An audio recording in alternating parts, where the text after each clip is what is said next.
Bienvenue dans Focus, nous sommes au Sénégal. Depuis plusieurs années, le pays se réforme, booste ses entrepreneurs et améliore son climat des affaires.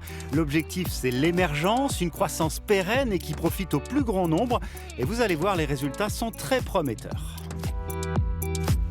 Quasi déserte il y a encore 5 ans, cette zone est en train de devenir une vraie capitale aux portes de la capitale avec des logements, des infrastructures administratives, de santé, d'éducation, de loisirs et cette plateforme industrielle internationale particulièrement dynamique.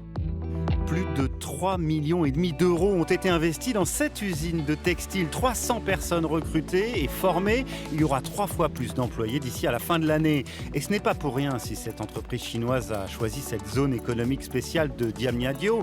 Elle bénéficie des nombreux avantages, exonération de taxes et facilités douanières qui y sont liées. Ensuite, elle profite directement des nouvelles infrastructures de transport.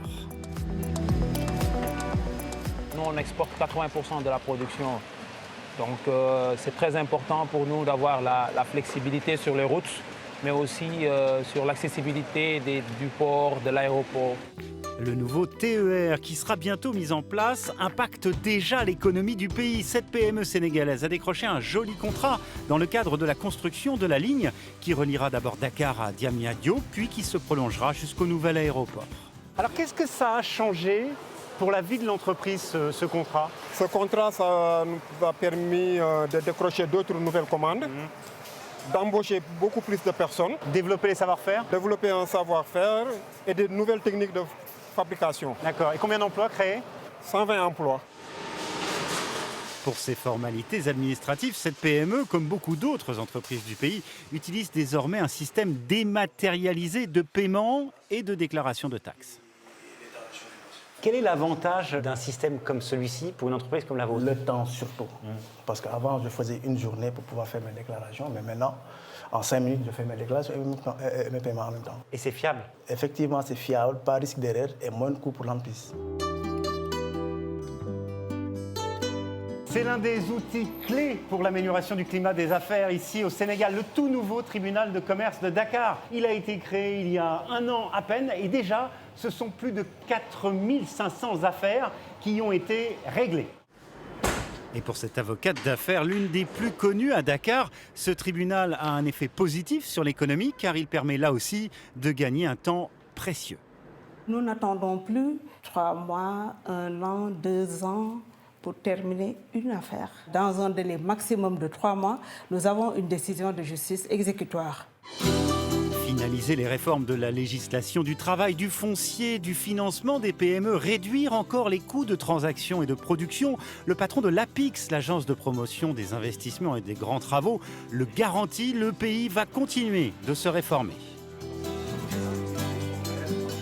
Faites-nous confiance, venez investir au Sénégal, qui est un pays qui suit une trajectoire stable, qui a mené des réformes textes qui nous ont permis de gagner 46 places dans l'indicateur protection des investisseurs au niveau du classement Doing Business. Aller plus loin, c'est augmenter davantage l'attractivité et la compétitivité de la destination Sénégal et formuler une ambition claire de création d'1 million d'emplois productifs. Autre signe qui ne trompe pas, le pays ne cesse d'attirer les investisseurs étrangers. Ici, c'est un géant indien qui a mis plus de 400 millions de dollars sur la table pour redynamiser les industries chimiques du Sénégal. Entreprise qui était en grande difficulté il y a quelques années. Résultat, la société affiche aujourd'hui d'excellentes performances.